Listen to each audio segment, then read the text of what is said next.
Way back before COVID and everything that has happened globally, I was having a conversation around the EDgun Leshiy 2 with one of the nicest guys I know, Francisco from Airgun.shop in Barcelona. He managed to push a prototype my way to review. And what a piece of engineering that was.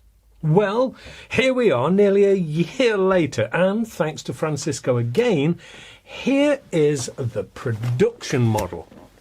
Time to take another look, methinks.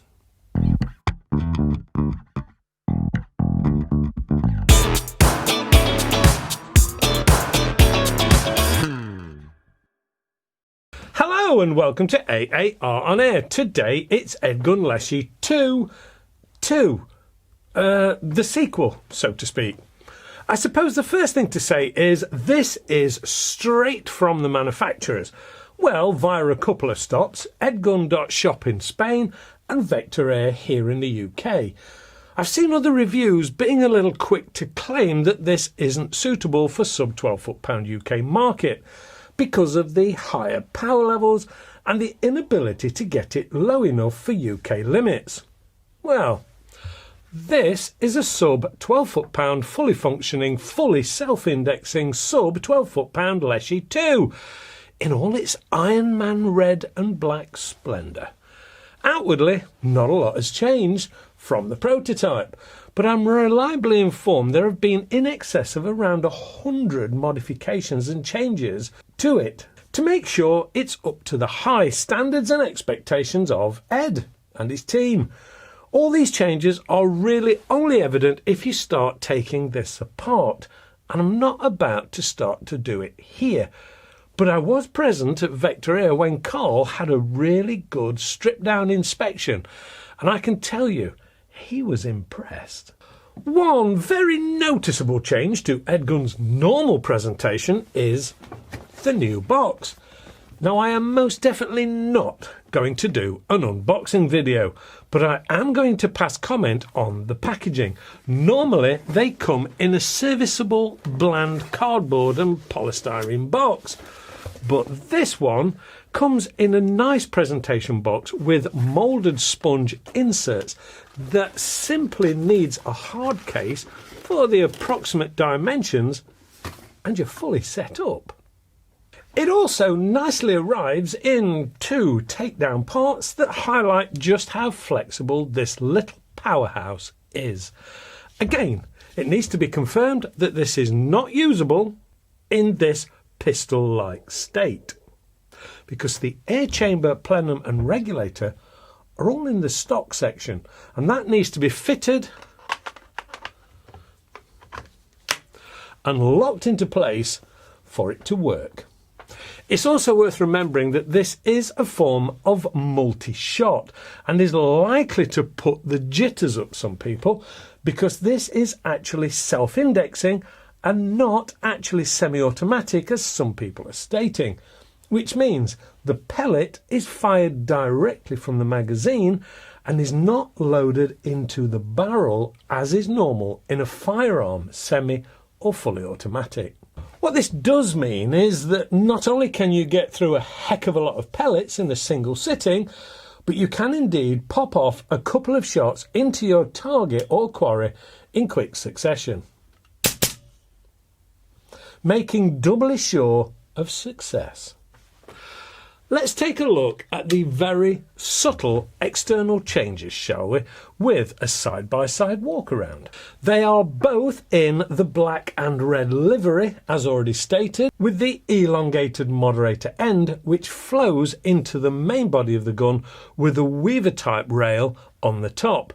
This is also matched off with the same on the bottom for a bipod, laser or whatever else you fancy. Moving back, we come to the trigger housing with its inbuilt safety in front of the two-stage trigger, which is a real pleasure to use. The grip is the same beautiful laminate finish that some may like and some may not, but like most of the EDgun Leshiys, personalisation is very much an option and very much encouraged. The list of options is as radical as it is pretty much endless. It's when we start to look at the magazine area that a couple of subtle alterations are noticeable. After that, the magazines are the same, with the magnetic cover that needs to be fitted once you've loaded up your 8 rounds, as in this 177 caliber version, which, due to the self-indexing nature, is the same on all caliber options. It's worth remembering that this does need fitting, or the gun isn't going to operate properly. It's also made of a quite strong magnet to prevent you from losing this accidentally, and does need some nails left on your fingers to be able to remove it. Moving back, there are no outward changes at all, but the internal regulator has been altered, and surprisingly the shot count from this, even in full power, is surprisingly quite good, with some 60 plus shots at full power. When I consider that the Daystate 303 that I have is a 300cc cylinder and is only capable of around 15 good shots before the pellets start to go south of the target, the efficiency of these EDguns is amazing. And Vector Air have indeed reduced these to suit the UK spec, and are now actively working together with Francisco from EDgun Shop to get the shot count up as high as possible. The stock has a neoprene cheek rest and the spare magazine holders that fit neatly onto the tubes. The filler port is at the rear and has a nice twist cover system to keep the dust and dirt at bay, and will fill to a 300 bar fill, which can be seen very clearly on the analog gauge at the rear, which is a much nicer and safer place than at the business end, as so many manufacturers are doing these days. Time to take a look at the target work then. I have one of my favourite scopes fitted to this one, which is a really nice and compact item to complement the looks of the Leshiy, a Veyron from Vector Optics. This should help give this a sporting chance in the target work. I think there are a couple of ways to do this. Let's start with the 250mm standard barrel and fire in slow single shot style. Usual 40 metres then. Here goes.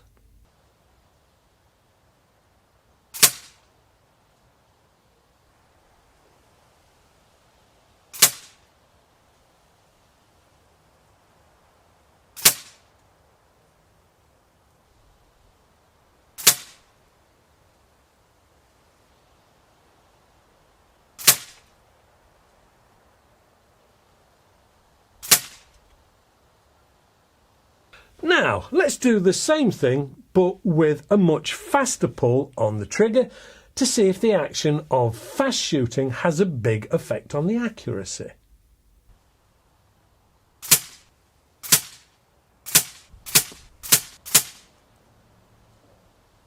So far, pretty impressive, I would say, and it proves that a double shot at target is indeed doable and would be pretty efficient as well.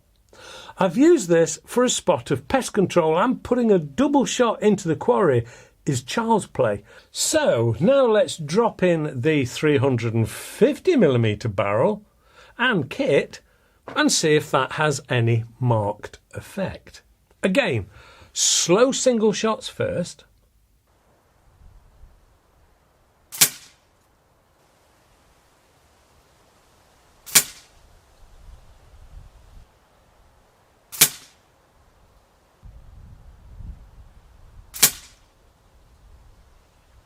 Now let's try that faster trigger work again.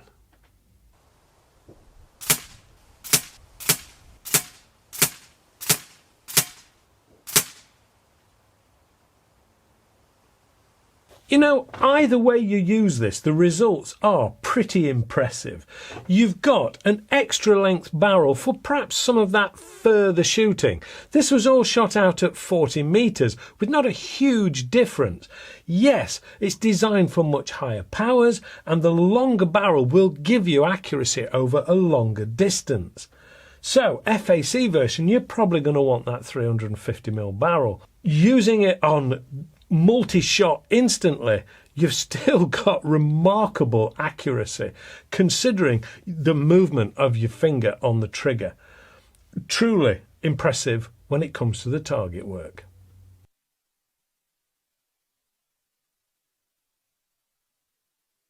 You know, I make no excuses for returning to review this production version of the Leshiy 2, and I've been very surprised at the changes they've made to what was pretty much a well-sorted gun, even in the prototype.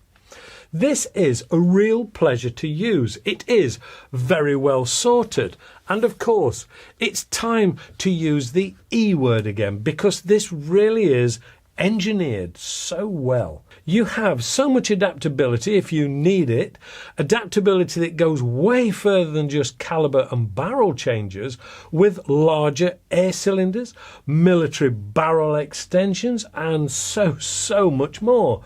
Undoubtedly, this is at its best when it's not restricted down to UK restricted power levels.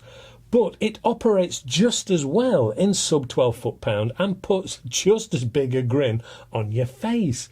This is also very tunable, and do remember, if you don't have an FAC, this could get you into some deep water here in the UK. So please don't be tempted to do it. Get yourself a firearms certificate before you even think about it.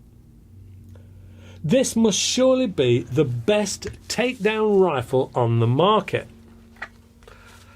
And it can simply be folded and packed away, or even taken apart for packable safety. There is no need to carry a large rifle through a forest all day when this will almost fit in your pocket. Do I like it? That's a silly question, really. I love it. Would I buy one? I'd love to be able to get one. The waiting list is, well, shall we say, considerable. But good things do come to those who are prepared to wait. Is it worth the £1,850 UK price tag?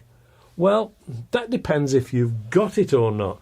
And of course, if you've already sold one of your kidneys for the Mark I or Classic, as it's now known, maybe you could convince the wife that she doesn't really need a second kidney.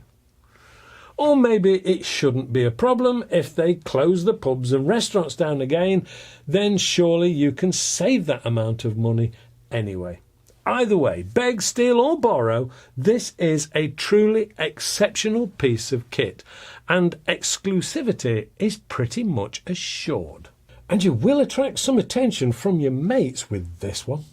This is definitely on my want list, and I need to try and convince someone to move me up to the top of their waiting list. Hopefully you've enjoyed this revisit. If you have, please give us the usual thumbs up, and don't forget to subscribe. Hit the alarm bell to be notified when the next one comes out. As always, take a look and join in with all this little lot. And I would like to say thank you to the guys and girls who have dropped into Vector Air and took the time to chat with myself and Mrs. AAR when we dropped in for a spot of filming. It's really great to see you all. Thank you. Well, for now and until next week, stay safe, shoot safe, and thank you so much for watching.